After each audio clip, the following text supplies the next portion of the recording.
tocar el primer tema que había señalado en la presentación, ¿no? Si queremos entender qué es la política económica en la ciencia económica, les dije que la política económica ya es la parte de la ingeniería económica. Entonces, la política económica ya prácticamente es parte de la técnica, ¿no? De la ciencia. Así como les decía, ¿no? El biólogo también es científico, pero su parte técnica está en las especialidades, ¿no? Por ejemplo, el ingeniero agrónomo, el ingeniero zootecnista, ¿no? Sus fundamentos están en la ciencia biológica, en las ciencias naturales, ¿no? Entonces, en la economía igual tenemos esa semejanza, ¿no? De que la economía es ciencia, pero cuando se tiene que aplicar, en este caso, en decisiones gubernamentales, ya es toda una técnica, ¿no? ¿Y por qué es toda una técnica? Porque esas decisiones técnicas, que se llama política económica, tienen sus fundamentos en la ciencia económica. Por lo tanto, las herramientas que ustedes estudiaron en teoría económica, micro, macro, inclusive organización industrial, eh, son pues, diríamos, las herramientas con las que uno va a resolver un problema para tomar decisiones de política económica. Ese es el real camino de la política económica. Nosotros en el Perú tenemos hasta cierto punto muy poco hacemos ciencia. Gran parte es improvisación, gran parte es cosas que intuitivamente se manejan, ¿no? Porque si manejáramos la economía con seriedad, entonces tendríamos que, todos los ministros tendrían que tener esa base, ¿no? Para tomar decisiones. En este caso, el ministro de Economía y Finanzas tiene que echar mano a la teoría económica y la está haciendo, no le vamos a decir que no. El problema es con los otros ministros, ¿no? Siempre un buen gobierno tiene que decidir seleccionando a la mejor gente, ¿no? A los talentos para hacer un buen gobierno. No puedes apostar por gente que más o menos son profesionales, pero no tienen la alta especialización, pues. Para estar en el gobierno como ministros tienes que tener alta especialización. Podemos perdonarlo al presidente, ¿no? Porque muchas veces el presidente eh, dirige un partido político y lo eligen, ¿no? Como el caso de Castillo. Pero Castillo tiene que ser muy inteligente para rodearse de talentos, de profesionales altamente especializados. ¿Mm? Y si ustedes lean Hildebrand en sus 13, están preparando el golpe, más o menos así lo titulan, ¿no? Y justamente uno de los problemas que parece ser que su oposición ya le ha denunciado, ¿no? De que está improvisando mucho en su gobierno. Entonces, si realmente encuentran causales, lo van a vacar, ¿no? Porque ya le están echando la culpa a la inestabilidad macroeconómica, ¿no? Y se está agregándose ahí huelgas, de los mineros, en este caso, los pobladores, y hay una serie de protestas. Entonces, tranquilamente, él está dando esos motivos, ¿no? Por eso es que cuando uno está en el gobierno es serio, es de mucha responsabilidad. ¿Sí? Veremos cómo le va a ir a este gobierno. ¿Sí? Porque si se anda equivocando, lo van a vacar. Lo van a vacar. Y es justamente por eso es que les invito a que esta clase, el método de la ciencia económica, es justamente lo que nos está permitiendo comprender cuál es la ubicación de la política económica en materia de economía, ¿no?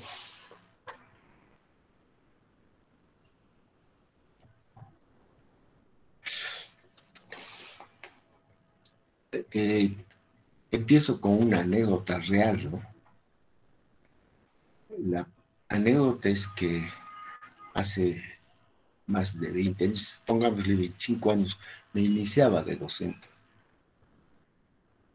pero siempre estaba eh, reunido con académicos que le gustan hacer investigación científica, pero de distintas profesiones, ¿no? De distintas especialidades. Había agrónomos, químicos, ingenieros químicos, ¿no? Sociólogos, distintas profesiones, ¿no? Y estábamos algo de 10 colegas, ¿no? Ahí en el Instituto de Investigación, Universidad y Región, un instituto multidisciplinario.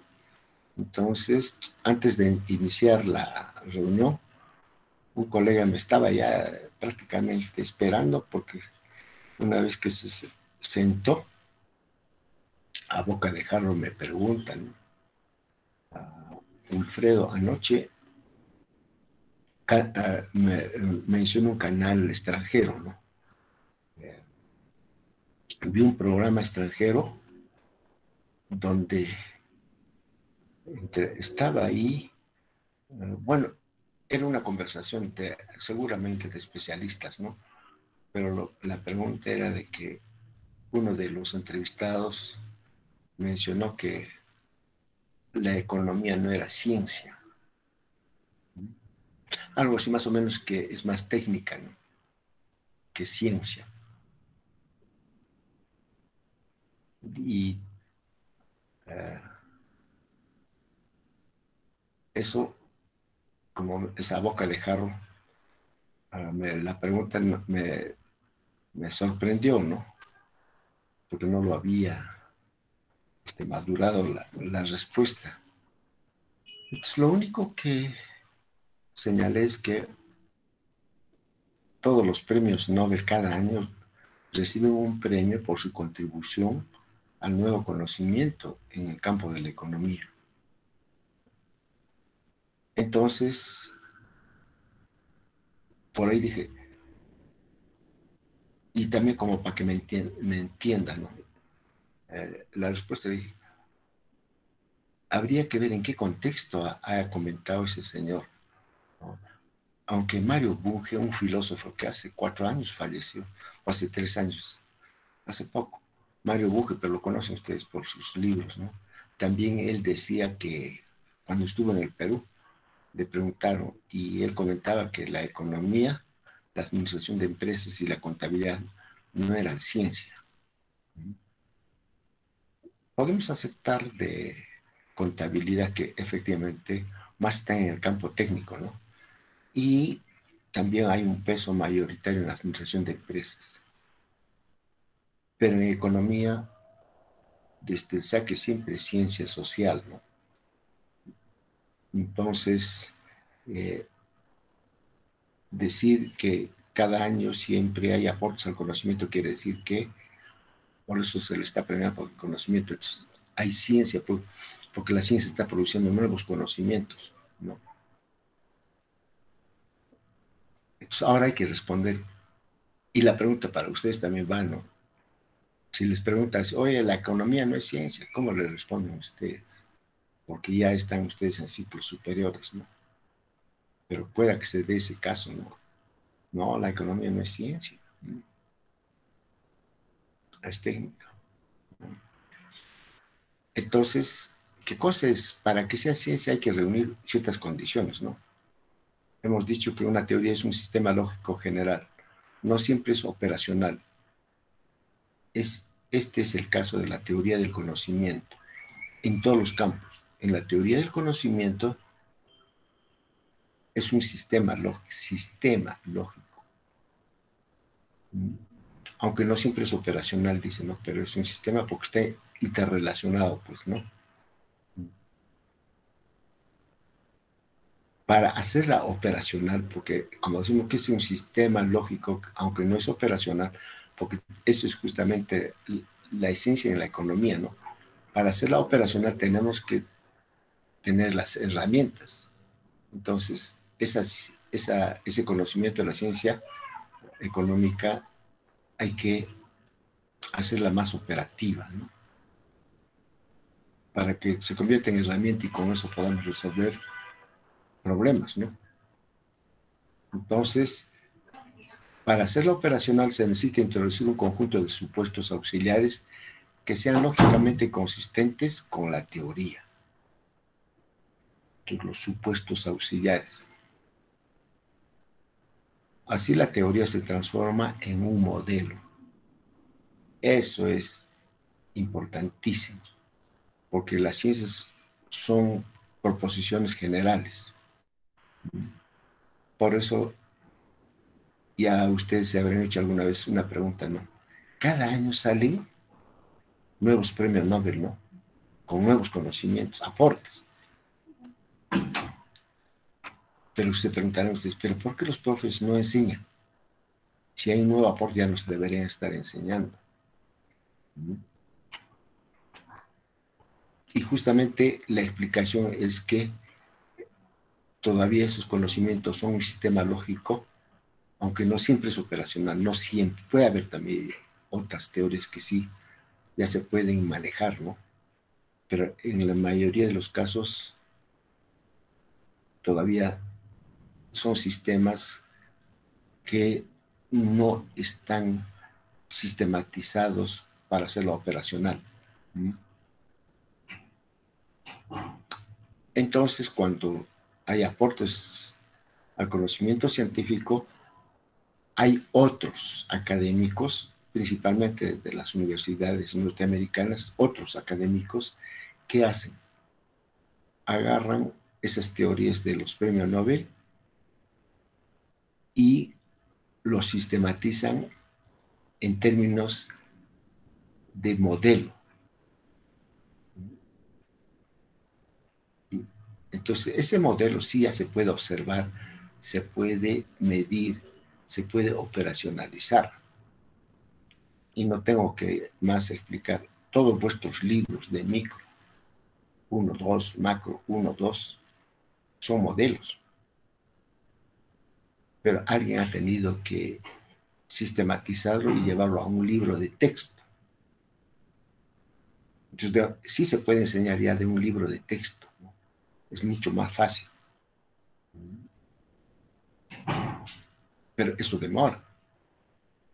Hay un aporte, pero hay que esperar 2 años, ¿no? O tal muchas veces más, hasta que alguien lo va a hacer un libro de texto, ¿no? Entonces, todos los libros de texto que tenemos ya son modelos, son operacionales, pero que vienen de teorías generales, ¿no? Y todavía se complica en nuestro caso, pues en el caso de Perú. ¿Por qué razón? Porque gran parte de esos conocimientos científicos y los propios modelos todavía están en idioma extranjero. Entonces, todavía tiene que pasar otro tiempo más para que podamos disponer de un libro en español. Entonces, siempre hay demoras, hay retraso para que cuando esos nuevos conocimientos al Perú lleguen, ya prácticamente va a tener que pasar varios años. Yo tengo pues una experiencia, una anécdota también, ¿no? Yo enseño el curso de organización industrial y de repente ustedes llevaron, con algunos de ustedes han podido llevar este curso conmigo y siempre les digo, ¿no? De que estoy utilizando el libro de Williamson, pero ustedes tienen que entender, todavía Williamson pone en su libro como avances de investigación, pero que todavía no tienen esa estructura de un libro de texto. Entonces, me resulta a veces complicado enseñar, ¿no? Pero como me gusta tanto esa teoría, la he podido interpretar y luego poner a consideración de los estudiantes, ¿no? Explicándoles. Por eso es que, pero con dificultad. Las primeras veces me resultaba muy complicado. Pero ahí está, ¿no? Ya lo enseñé. Pero mucho más fácil es de un libro de texto, eso sí se los digo, ¿no? Es más fácil. Por eso la micro y la macro es fácil de enseñar porque ya tienes, pues, está en los manuales, ¿no? Está en los manuales.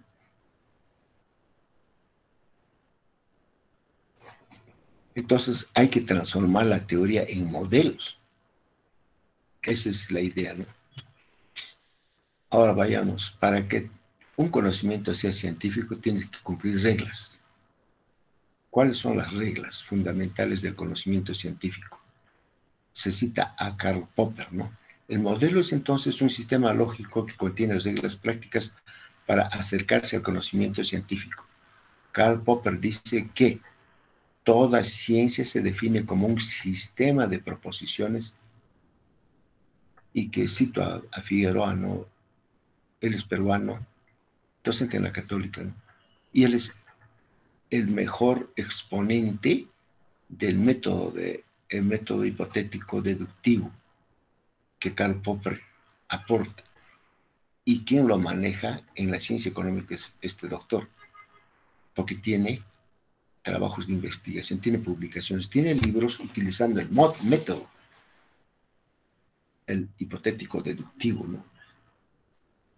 Y es conocido en Latinoamérica porque él es el que maneja mucho mejor ese método. Muy pocos manejan ese método. Y por eso merece citarlo, ¿no? Porque Figueroa, lo que dice Karl Popper, para que entendamos mejor, como quien dice, lo lleva al libro de texto Figueroa, ¿no? Entonces, él lo llama a lo que Karl Popper habló, él lo llama así, una metodología alfa-beta. ¿Qué cosa es alfa? Es la teoría general y beta es el modelo. Entonces, para no estar diciendo teoría general, teoría específica, modelo, ya se simplifica, ¿no? Para decir alfa-beta. Entonces, ya saben, el alfa son axiomas, son teorías generales, son principios que no merecen demostración. Lo que tenemos que demostrar ya son los beta, los modelos de la teoría. Cuando hacemos el método hipotético deductivo, lo que tenemos que hacer es probar la validez de la teoría y buscando consistencia con la observación de la realidad, ¿no? Entonces, cuando esa realidad puede ser explicada por la teoría, pues quiere decir que esa teoría es válida, es consistente. Pero si no explica la realidad, entonces tienes que buscar otras teorías. Por eso es que siempre un ejemplo que les digo, ¿no? Ya, pues hablemos del empleo, ¿no? El empleo en el Perú, porque ustedes han estudiado el empleo en Estados Unidos respecto a la curva de Phillips, por ejemplo, ¿no? En la curva de Phillips, el supuesto es que hay pleno empleo. Entonces, la teoría del empleo, bajo el enfoque macro, es válido para Estados Unidos, pero no para el Perú. ¿Cuál es la razón? Porque no podemos decir pleno empleo en el Perú. Y peor, en esta época de pandemia, ha aumentado más el desempleo y el subempleo. Siempre ustedes escucharán decir, ¿no? El 70% de la población económicamente activa es informal. Solamente están asalariados un 30% de la PEA. O sea, están en el mercado laboral, ¿no? Asalariado. El 30% del resto es informal. Entonces, la curva de Phillips ya no podría explicar el problema del empleo en el Perú. porque nosotros tenemos desempleo y más aún es subempleo.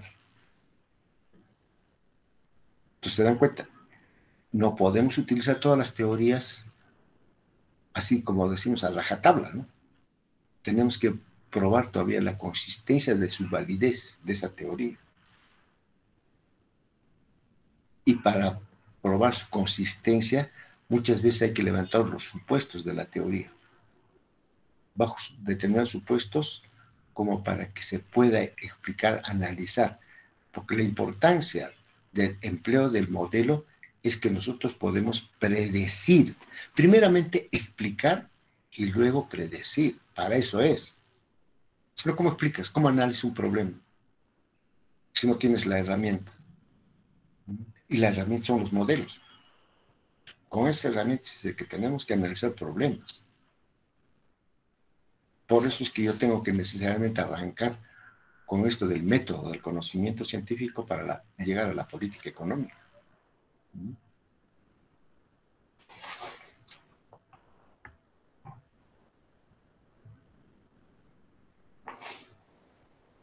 Entonces, cuando nosotros estudiamos problemas económicos, en realidad lo que observamos son procesos económicos. Por eso dicen, ¿no? La ciencia social como el estudio de procesos. Y pregunto, o si no también me pueden decir por el chat, ¿qué es un proceso? ¿Qué es un proceso? Piensen y con paciencia a ver alguien que me diga qué es un proceso.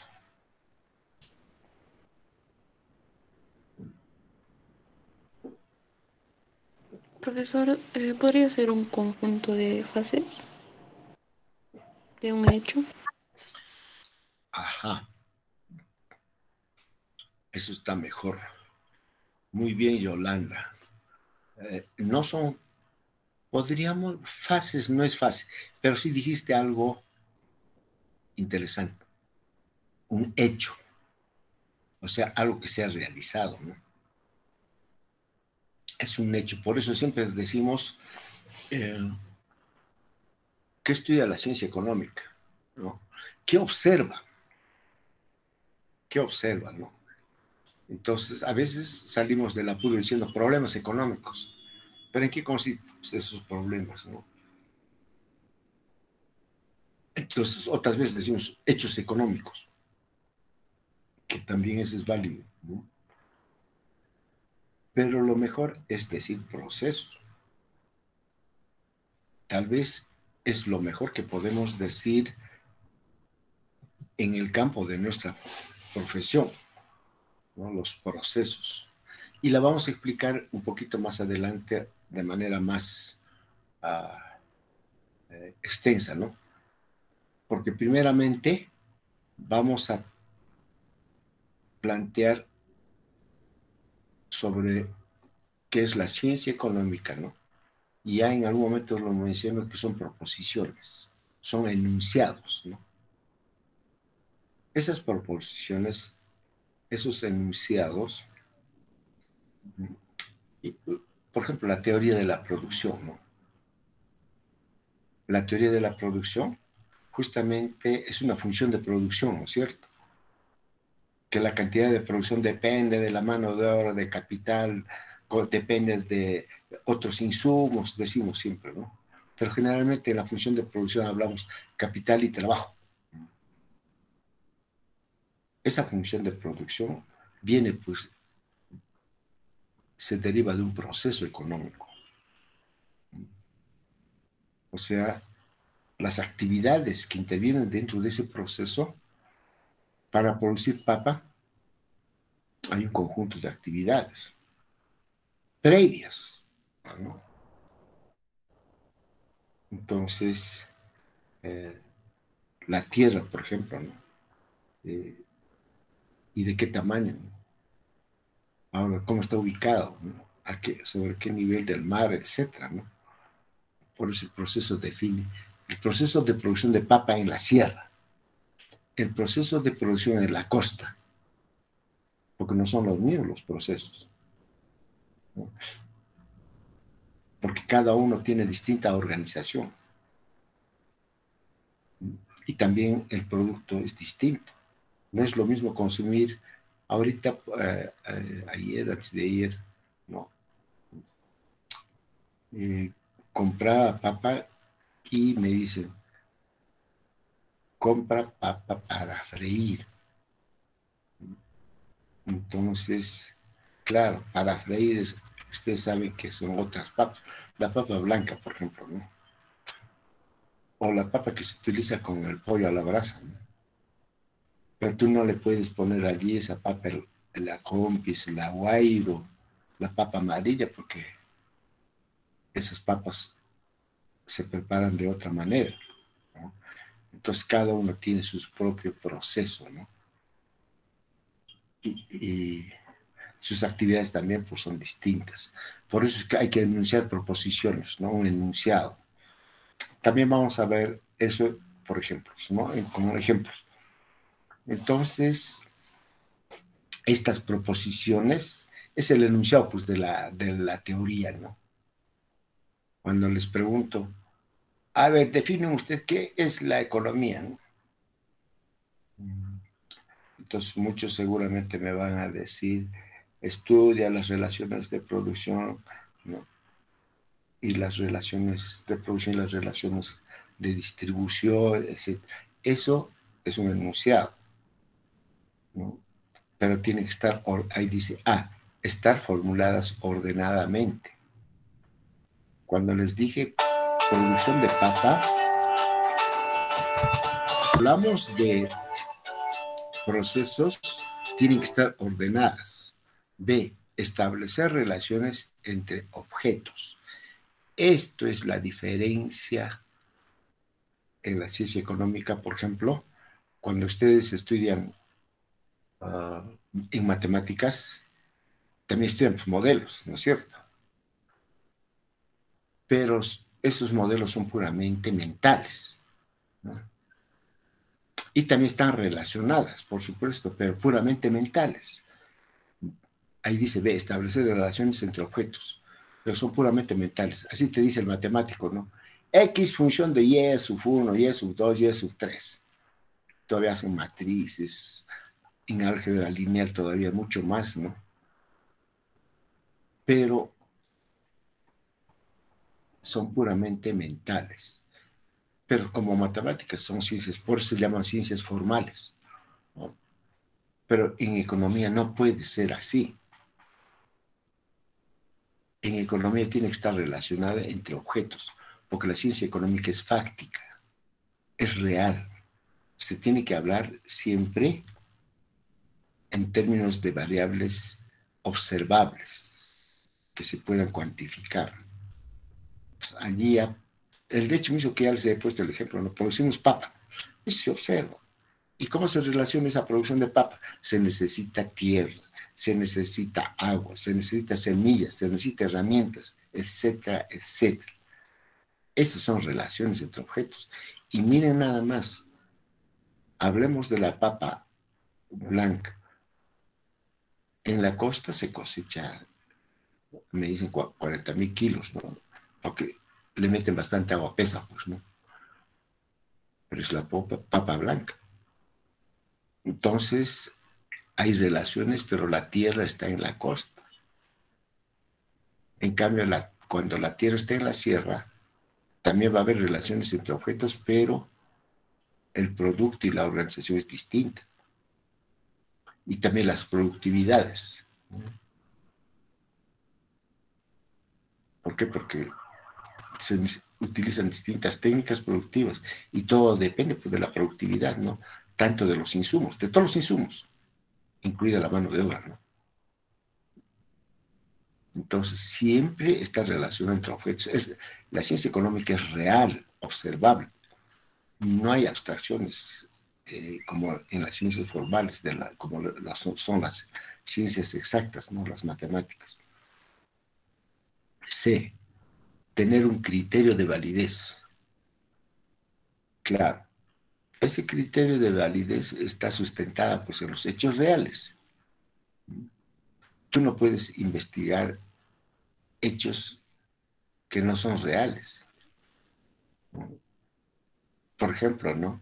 Si te pones a estudiar lo que se discutía, ¿no? Antiguamente, si la Tierra era plana, era redonda, era cuadrada, ¿no?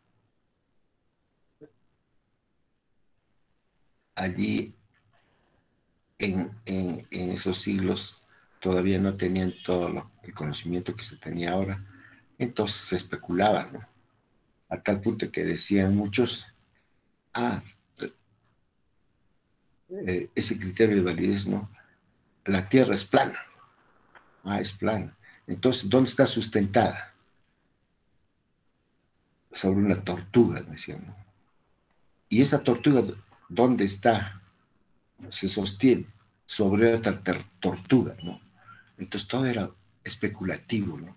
Entonces, ese criterio no es válido, ¿no? Son elucubraciones, ¿no? Pero no la puedes demostrar, lo que estás diciendo, ¿no? Esa proposición no se puede demostrar. También hay otra, ¿no? Cuando los brujos quieren curar, porque hay brujos de todo, ¿no? De todo, como decimos, de todo calibre. Entonces, el brujo, un paciente va para que lo cure un mal, ¿no? Raro, que no puede curarse el paciente. Y le da pócimas, le da brebajes, ¿no? Medicinas naturales, supuestamente. Entonces, cuando el paciente no se cura, le dice, pues señor, no me hace nada su medicamento. El brujo le responde, es que tú no tienes fe en mi medicina. También esa respuesta es subjetiva, no es válida, porque ¿cómo lo mides eso? No tienes fe. Y generalmente te dan esas respuestas, ¿no? Otra cosa es, por si acaso, estamos hablando de los brujos y las curaciones. Otra cosa es cuando hablas de cuestiones espirituales, ¿no? Eso sí, eso no entra acá, ¿no? Eso no está, eso no se discute. Está en el otro campo, ¿no? Distinto. Estamos hablando de medicinas que te dan, ¿no? Muchas veces, es cierto, también te curan. La medicina natural es una buena opción, una buena alternativa, ¿no? Pero esa medicina natural tiene sustento, también científico. Entonces, eso ya no es de cuestión de fe, sino simplemente de conocer bien la enfermedad y qué tipo de medicina natural se adecua para resolver ese problema, ¿no? Muchas veces empíricamente, ¿no? Ya saben, porque eso ha funcionado en otros pacientes y te la van utilizando, ¿no? Esas hierbas para curarte. Solamente que habría que llevarlo al conocimiento científico haciendo investigación, ¿no? Como que nos han ganado, pues los países europeos se llevan, ustedes no tienen idea las hierbas que se llevan, tanto de la costa, de la sierra, principalmente de la sierra y la selva, ¿no? Y lo industrializan.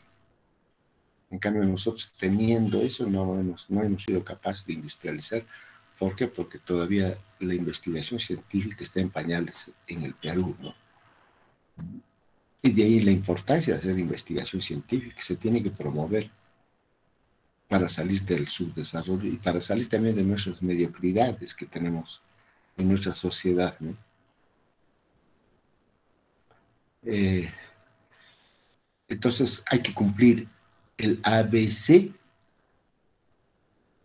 para que realmente el conocimiento sea científico.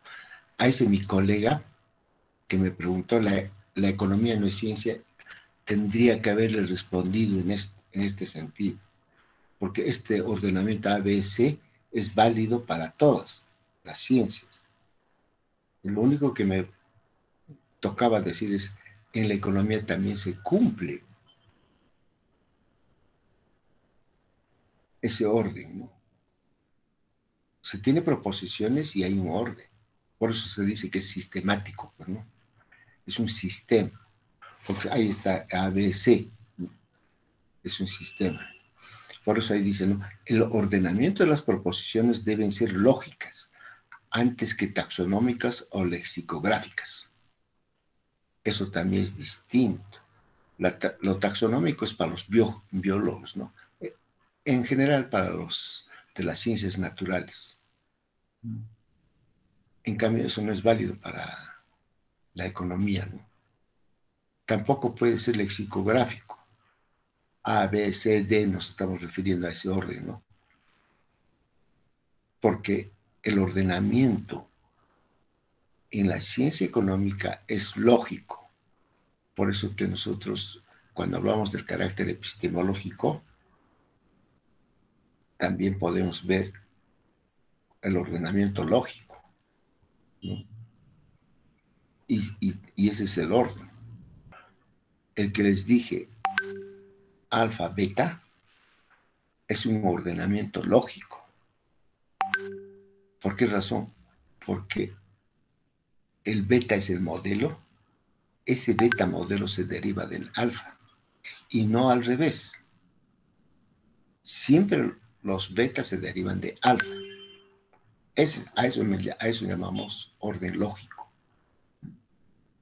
También en la ciencia económica se cumple ese orden lógico.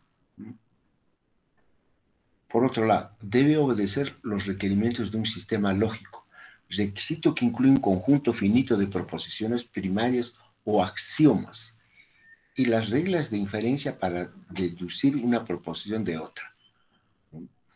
Por eso les decía, ¿no? Las proposiciones alfa, cada año cuando aportan el premio Nobel con nuevos conocimientos, son proposiciones primarias o axiomas, porque ya están demostradas, ¿no?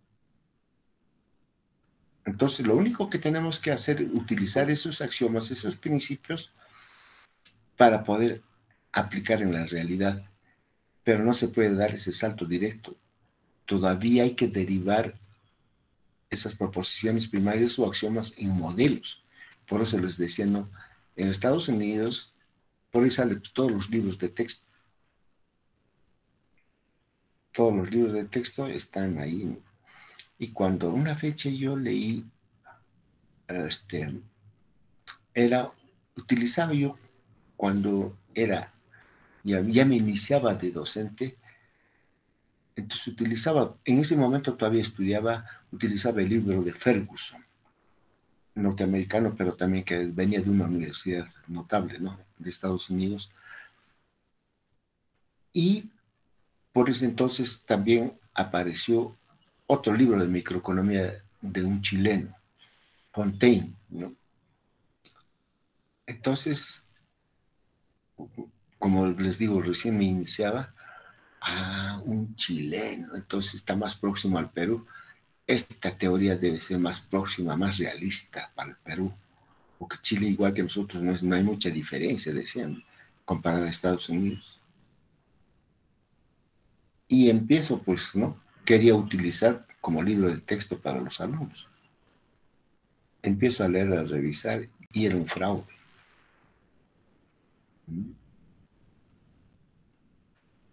Todo se repetía de los libros de texto ya de los que están publicados, pero de una manera muy, ¿qué les puedo decir? No tan operacional. La característica de la microeconomía es de puros modelos, ¿no? Entonces, eso no tenía bien claro ese libro. Entonces, ahí lo tengo, lo leí, pero nunca lo he utilizado. Sí, pero sí recuerdo el autor Fontaine, ¿no? Era un fraude eso. Entonces, ese librito de Fergus seguía siendo, pues, poderosísimo. Pero aparecieron otros libros de esa época. En esa época ya, por ejemplo, había un libro alemán de Graeber y Ries. A ver, denle una ojeadita, ese libro es fabuloso. Ahí tenemos en la biblioteca las primeras ediciones y como la última, ¿no? Cómo ha evolucionado la teoría microeconómica, es interesante. Y actualmente hay muchos libros, ¿no? Me encanta, por ejemplo, el libro, bueno, utilizaba yo aquella vez, yo también introduje ese libro de Pandai, ¿no? Un buen libro, pero hay una manera, otro libro que lo explica de una manera muy sencilla, es el de Krugman, ¿no? Pero no para el pregrado de economía, sino ese libro de Krugman es para enseñar a otros especialistas que estudian economía, pero de otras especialidades, porque lo explica de una manera sencilla, simple, ¿no? Comprensible, ¿no? O sea, no lo hace muy, no lo sofistica como para los de la especialidad, ¿no? Pero los de la especialidad sí tenemos que utilizar siempre esos libros de texto que sean complicados, complejos, ¿no? Eso sí, eso es nuestra, este, es una necesidad.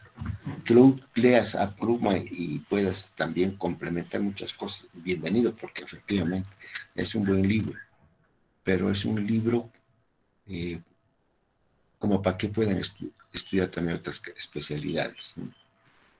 Pero hay que conocer los libros y de qué universidades vienen. Esa vez que vi ese libro del chileno, como dije, no era de Chile, entonces debe haber ejemplos así muy cerca a Latinoamérica, etcétera, ¿no?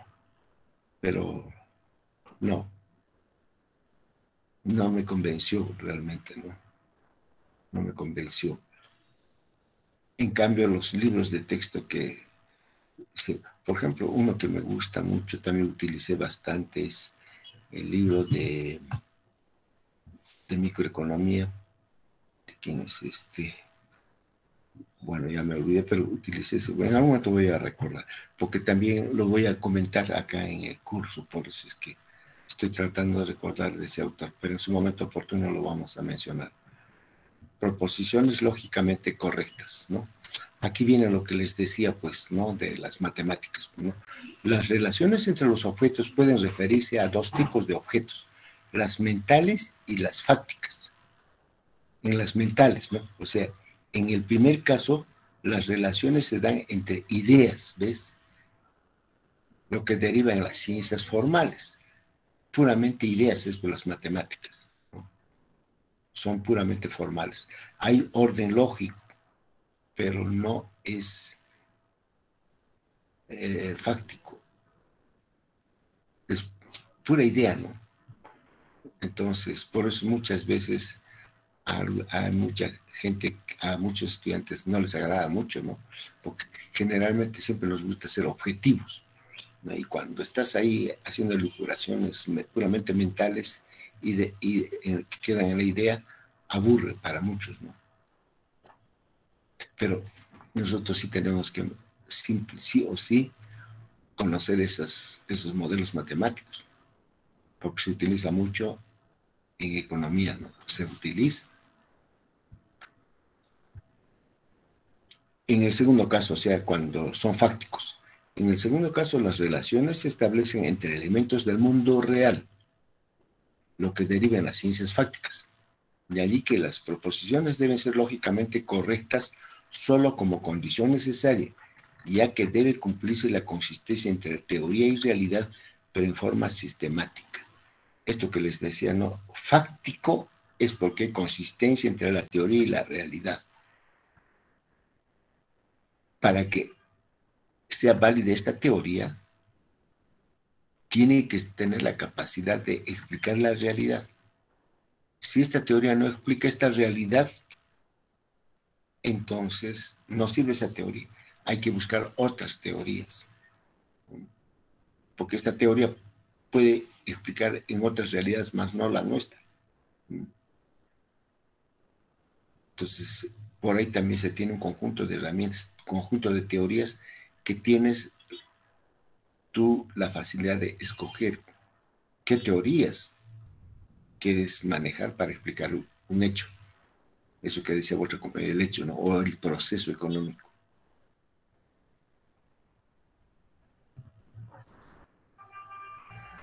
Las ciencias sociales como ciencias fácticas Entonces, ya, las ciencias sociales son ciencias fácticas. Y esto lo ha dicho siempre Karl Popper, ¿no? Las ciencias sociales buscan explicar el funcionamiento de las sociedades humanas. Estas son realidades más complejas que el mundo físico, debido a que los individuos que lo conforman no son homogéneos. Ese es otro gran problema en nuestra sociedad peruana. Esto también es otro problema. Y si somos consistentes con lo que decimos, estudiamos, es la misma cosa cuando hablamos, ¿no? A partir de hace 3 décadas, ¿no? Casi todos los países del mundo hemos apostado por las políticas neoliberales. Y el problema es que en Sudamérica, más concretamente, en los países como Colombia, Ecuador, Bolivia, Perú, Chile, la sociedad no es pues homogénea. No es homogénea. Tenemos distintas culturas, quechos, aymaras, amazónicos, migrantes negros, chinos, blancos. No es homogénea. Y muchas de las teorías suponen que la sociedad es homogénea. Pero en la práctica, los individuos que lo conforman no son homogéneos. A propósito, este tema lo estoy utilizando de Adolfo Figueroa, del libro de Adolfo Figueroa. Está en vuestros sílabos ahí, ¿no? Entonces, él es el que sostiene justamente ese hecho de que como nuestra sociedad es heterogénea y jerárquica, claramente hay una cultura superior al andino. Estamos hablando de las culturas urbanas que derivan justamente de migrantes europeos en el Perú y siempre son dominantes. Actualmente ahí está bien claro y se va a consolidar así, pero de una manera, ¿qué les puedo decir? Abusiva, ¿no? Si lo vacan a Castillo, porque no lo pasa, no lo perdona. Y él está dando también por razones. Pedro Castillo no es estadista, ¿no? Entonces está improvisando muchas cosas, se está equivocando por todo lado. Y le hacen equivocar también, por supuesto. Entonces la derecha eso está observando, ¿no? Que este señor no está preparado para el gobierno. Para empezar, no tiene sus propuestas bien claras, ¿no? Son ideas sueltas. Algunas con sentido, tienen asidero, ¿no? Pero otras no, ¿no? Pero eso en su momento hablaremos de lo que él plantea, ¿no? Pero que no viene al caso, pero sí te dice que no somos homogéneos. Y ese es un gran problema. Por eso es que ahí viene, eso te hablaba de las políticas neoliberales, no pueden aplicarse hacia rajatabla en el Perú. Pero la hemos aplicado durante 30 años y como resultado tenemos pues un grupo de empresarios millonarios, ricos y corruptos. Y por otro lado tenemos otro segmento de la población pobre y que en muchas décadas no les llega el progreso. Se sienten excluidos, marginados, discriminados, como que lo estamos viendo con este gobierno de Castillo, ¿no? Entonces también por un lado, y por otro lado también otro gran error, la ideología comunista. Cerrón viene con sus ideologías comunistas que están desfasadas, ¿no? Y peor aún porque han fracasado, ¿no? Pero sin embargo, él insiste, lo está presionando a Castillo que aplique esas cosas. Tampoco no responde a nuestra realidad eso. Eh, y yo lo digo con cierta autoridad porque hace 30 años era estudiante y estudiaba y veía pues, cómo era, por ejemplo, en China la agricultura, ¿no?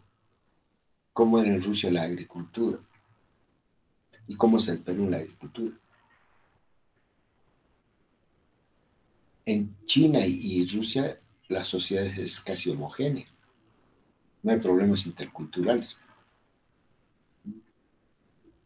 Entonces, desde ese momento ya esas ideologías, llegando al Perú, también han fracasado, porque no es una alternativa. Y no puede ser jamás de los jamás es una alternativa, porque es una ideología, no es ciencia, pues ahí está el problema. ¿No? Que si tuviera bases científicas, sí, pero no la tiene, es ideología. Y lo peor es que no me di cuenta, ¿no? En años hemos tenido a Abimael Guzmán como un caudillo que estaba liderando la lucha armada, el terrorismo, ¿no?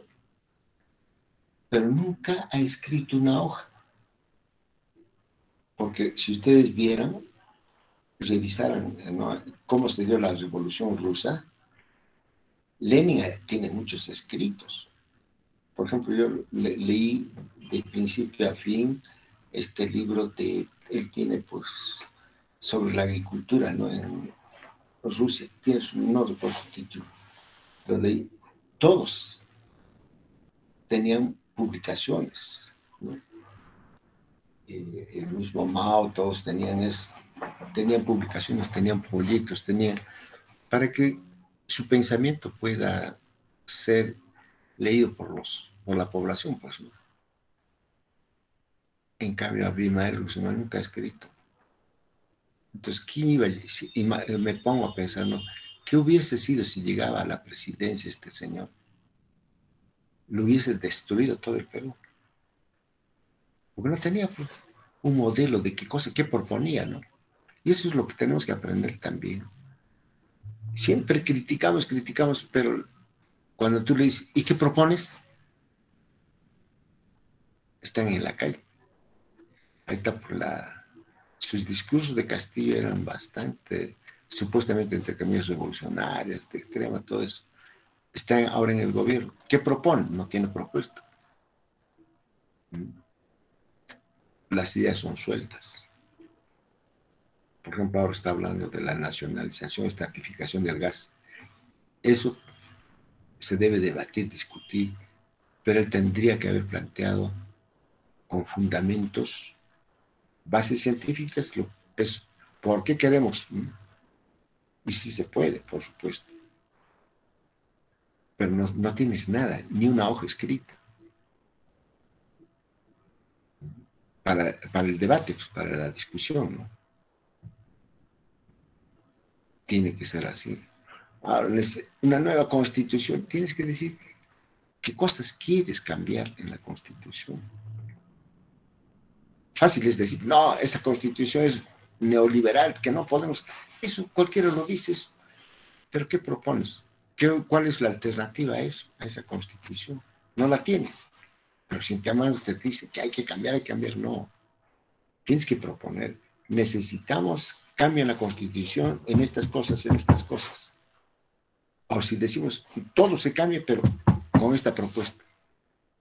Entonces nosotros leemos, esa propuesta es buena. Entonces sí hay necesidad de cambiar. Pero si no tienes ninguna propuesta, solo la marcha te vas a poner recién a discutir, a debatir. No tiene sentido. Siempre tienes que tener una propuesta ya elaborada, ya avanzada, ¿no? Y que tenga fundamentos científicos.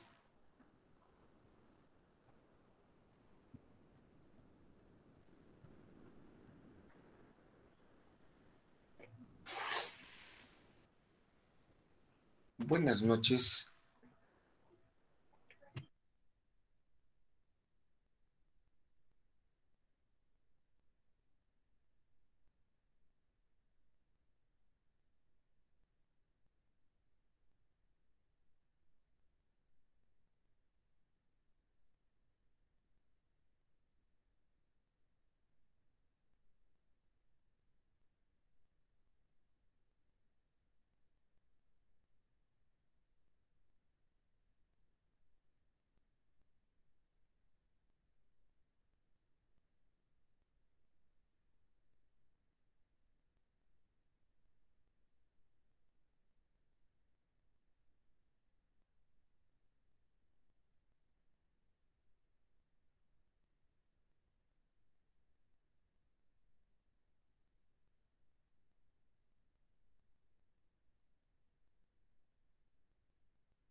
otras personas corto, ¿no?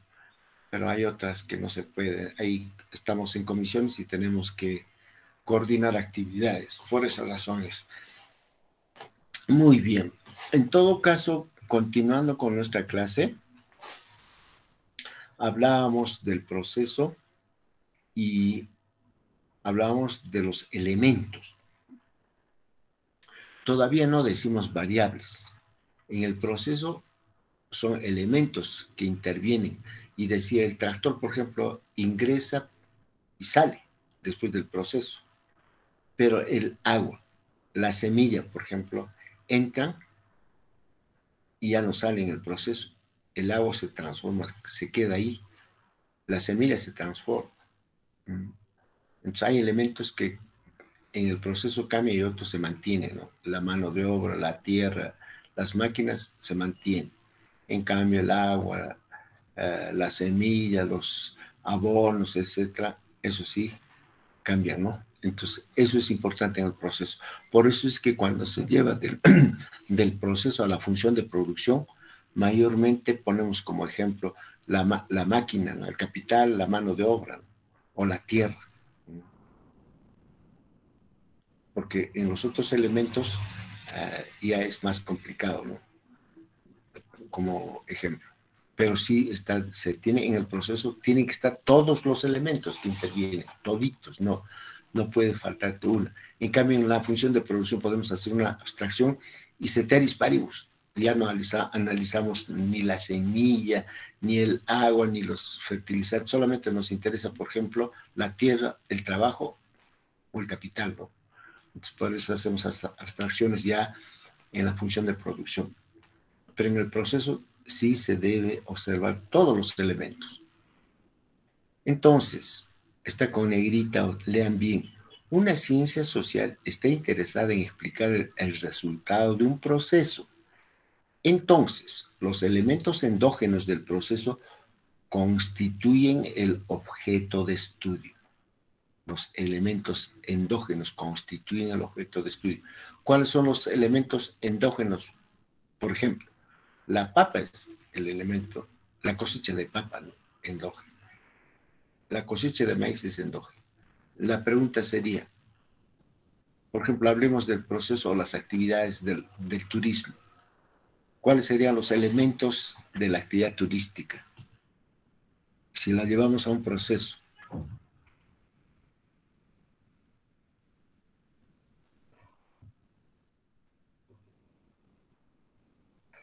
Ajá. Elmer Taco hizo un comentario sobre, es una sucesión de acciones, actividades, ¿no? Con un fin determinado, o sea, alcanzar un resultado. La cosecha de papa, por ejemplo, ¿no? Piero Leonel me está comentando, una secuencia de actividades en función a un resultado. Correcto. También así puedes decir proceso, pero mejor es la definición que hablamos de para empezar, como lo que señalas, conjunto de actividades que tienen una duración. Por ejemplo, la gripe. La gripe es un proceso. Yo recuerdo mucho cuando era adolescente, sí tuve problemas fuertes me resfrié, ¿no? Y me lleva mi mamá al médico y escucho decir al médico, señora, no se preocupe de su hijo. La gripe es un proceso. Eso en algún momento tiene que terminar. Lo único que tenemos que darle son calmantes para bajar la fiebre, todas esas cosas, ¿no? Pero no puedes hacer nada porque es un proceso, ¿no? Es un virus que tiene un periodo de reproducción, por supuesto.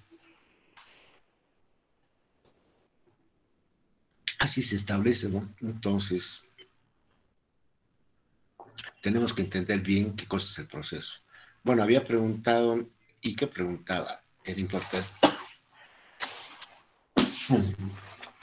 A ver, para recordar. Ah, ya. En el turismo es un proceso también porque es un servicio. Pero ¿cuáles son los elementos endógenos de la actividad del turismo? Porque también estudiamos, hay un montón de tesis, ¿no? Entonces, el objeto de estudio dice es el elemento endógeno.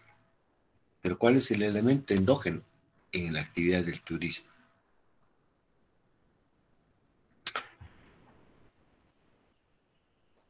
¿Qué dicen ustedes?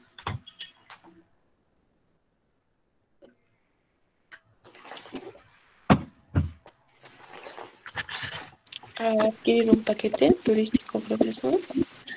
Por ejemplo, ya, hablemos de ese paquete turístico. En el paquete turístico, ¿qué incluye? Sitios, tours por diferentes sitios. Correcto. Entonces, hay que también allí dividir, ¿no? Por ejemplo, hay un servicio hotelero, un servicio de restaurante. También hay visitas a los distintos monumentos históricos, ¿no? Entonces, ese paquete que tú dices, efectivamente, es el elemento endógeno, porque te ofrecen ya, señores, cuando están en el Cusco, tanto vale un hotel, viaje, hacer un tour a Machu Picchu, todo te lo están diciendo, ¿no? Y ya cuando el turista está utilizando el servicio, recién va a medir la calidad del servicio y las actividades mismas. Por ejemplo, hablemos de viaje al Valle de Sagrado, te lleva un bus, ¿no? Entonces, generalmente los turistas son exigentes que el bus sea de, de última generación, ¿no? Protestan cuando te ponen un bus de 5 o 6 años atrás, porque no confían. El turista cuida mucho su seguridad, pues, en el transporte, ¿no? Entonces, tan solamente hablar de el transporte ya es un proceso, porque allí hay elementos y actividades. Los elementos, el primer elemento, el bus, ¿no? ¿De qué generación es? Segundo, el chofer. Ese chofer, el conductor, tiene que cumplir ciertas condiciones. Entonces, siempre los turistas quieren completa información. Te pregunta, ¿y el conductor? Entonces, siempre le va a decir, es un conductor que ya viene trabajando en la actividad turística 10 años. Para él es una garantía eso. No es un improvisado, ¿no? O cuando te dicen, señor, ya el conductor tiene 30 años, también tranquilo. Pero si te dice el conductor tiene 22, 25 años, hay cierta incomodidad, cierta duda, ¿no? Cuán experimentados. Entonces, eso, siempre acostúmbrense a hablar en términos de proceso, porque tienen que hablar siempre en términos de los elementos endógenos y los elementos exógenos. Eso para nosotros es una necesidad. Yo tengo un artículo sobre ese proceso, creo que lo voy a buscar de todas maneras, porque antes yo lo hacía leer porque había una separata, ¿no? Entonces, como ya no la tengo, por eso es que no la pongo, pero voy a ver si la tengo tipeado, porque en realidad no es, esa católica me dieron, y es muy interesante que trata sobre el proceso, ¿no? La voy a buscar, ojalá que la ubique, porque sí es una necesidad que sepan el proceso. Para la actividad, Profesor, el proceso es importante. Sí, te escucho, Yolanda. profesor, tenía una duda hablando de lo que es el sector turismo. ¿Qué relación podría tener un economista con este sector? O sea, en el campo laboral. Ah, buena pregunta. Buena pregunta. En realidad, generalmente, eh, por eso hay que también el proceso, ¿no? Un economista no te... De repente, si es que tienes alguna especialidad, hasta ponerte de guía, ¿no? Pero hay guías que han estudiado para eso, ¿no? El economista no ha estudiado eso. Entonces, ¿dónde estaría bien ubicado el economista? ¿saben dónde estaría? En la organización de las actividades. Por eso es que un economista podría tener mejor éxito en la organización de la empresa. Por ejemplo, sea hotelera, sea transporte. ¿Por qué? Porque maneja, pues, información, ¿no? Entonces, por eso tenemos un curso de organización industrial, justamente. Entonces, ahí tendríamos espacio. Pero no ocupes una actividad que no te pertenece, ¿no? Para algo hay un guía, un licenciado en turismo, ¿no? Que te puede brindar también información de las actividades. Pero un economista sí lo puede hacer la organización, ¿no? En las cuestiones, por ejemplo, de información eh, de cómo está el turismo en Europa, en Estados Unidos, en invierno, en verano. En otros términos, investigar, ¿no? ¿Dónde está el mejor, ahorita el mercado que te puede garantizar una visita al Perú? ¿O cómo puedes llegar a otros segmentos? La organización, la organización. ¿Por qué te digo eso? Porque yo también he trabajado haciendo investigación en la actividad turística. Entonces, ahí veo pues a los licenciados en turismo tienen limitaciones en la investigación. ¿Cómo podemos promover la actividad de turismo, ¿no? en la región Cusco? ¿A qué segmentos de demanda deberíamos ofrecer nuestro producto turístico? ¿Cómo está la organización de los atractivos?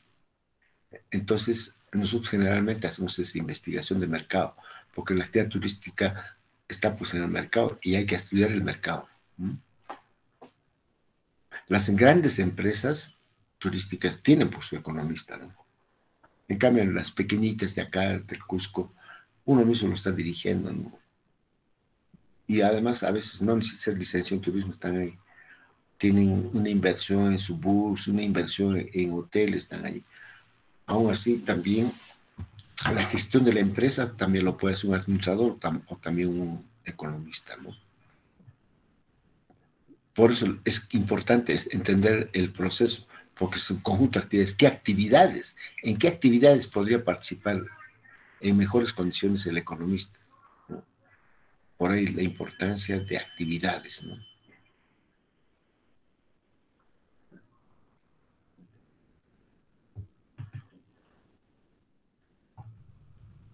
Continuando con el proceso. Los elementos exógenos y los mecanismos de interacción entre estos y aquellos son los que permiten explicar los fenómenos y son establecidos ambos mediante supuestos. Por ejemplo, esto de los elementos exógenos, el estudio del proceso es una tarea del economista. ¿Cómo está el proceso de la actividad turística, ¿no? ¿Cómo podemos nosotros hacer marketing y acceder a los distintos mercados, ¿no? En mejores condiciones? Estoy hablando en términos de organización de la empresa, ¿no?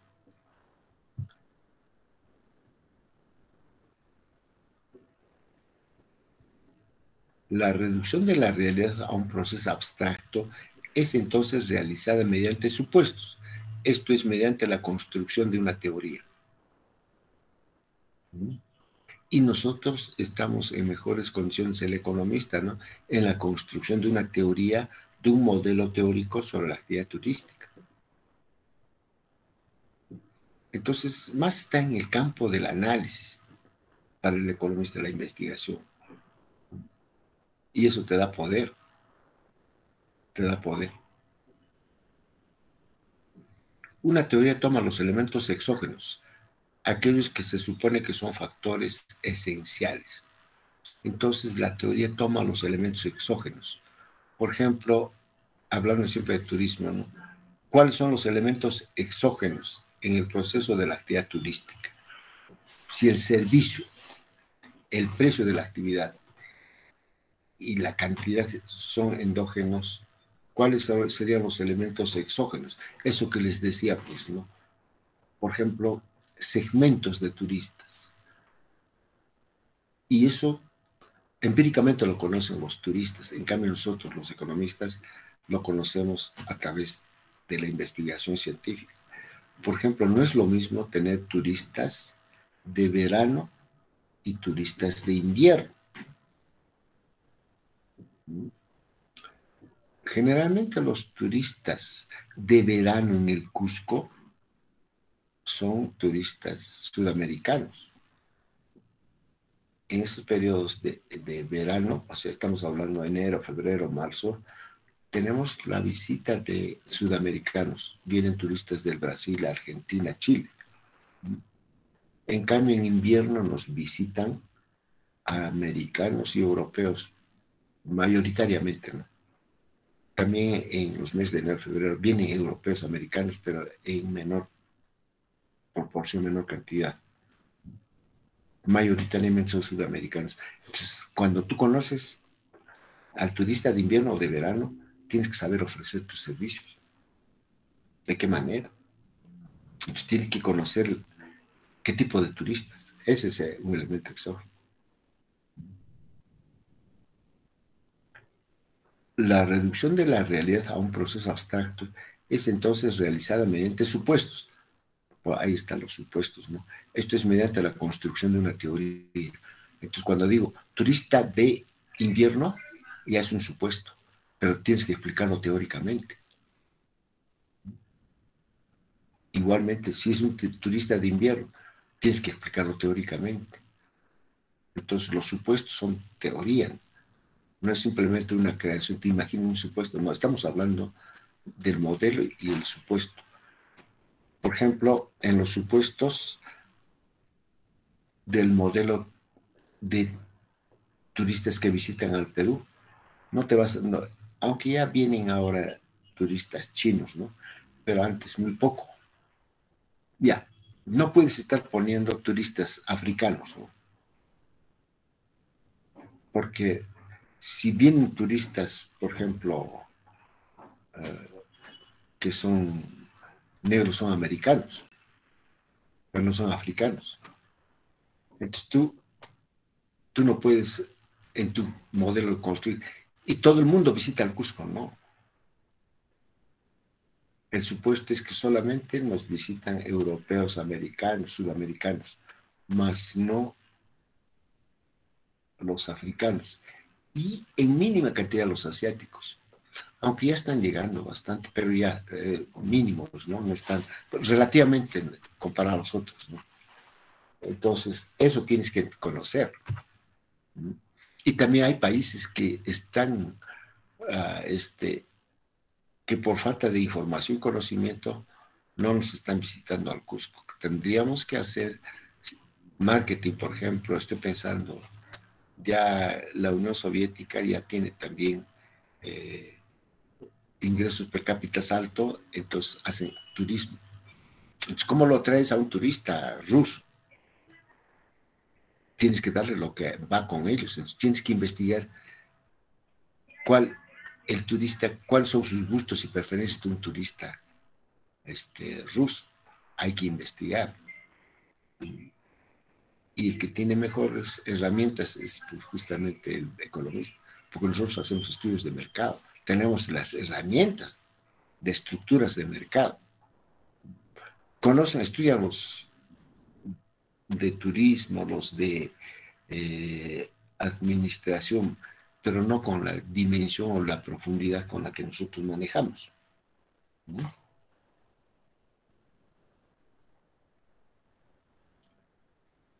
Por eso es importante que los supuestos son también componentes teóricos. Por eso dice, una teoría toma los elementos exógenos, aquellos que se supone que son factores esenciales. ¿Cuáles son esos factores esenciales, ¿no? En el proceso? Lo vas a tú determinar en base a la teoría.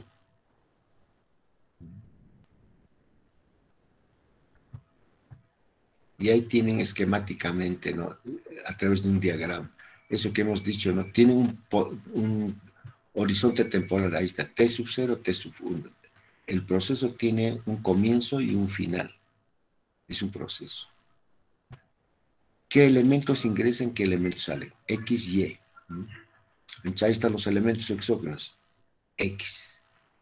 Dentro de este proceso hay un mecanismo y sale el elemento endógeno, que es Y, o sea, el producto. Entonces es importante estos elementos, los elementos exógenos, los elementos endógenos y el tiempo. Y el mecanismo que no, tal vez eso nosotros lo tomamos dado, ¿no? Lo que nos interesa son los elementos exógenos, endógenos y el tiempo. Eso es la característica de un proceso.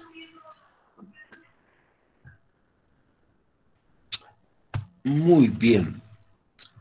Por ahora, me van a disculpar porque yo tengo también clases. Así que voy a concluir acá y normal, la próxima semana estamos desarrollando nuestras clases, ¿ya?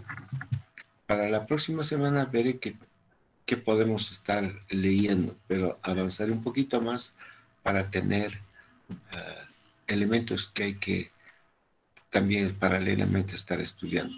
Por ahora nos quedamos. Si no tienen alguna pregunta, si tienen alguna duda, antes de concluir, por favor, pueden preguntarme, y si no, por ahora damos por concluido.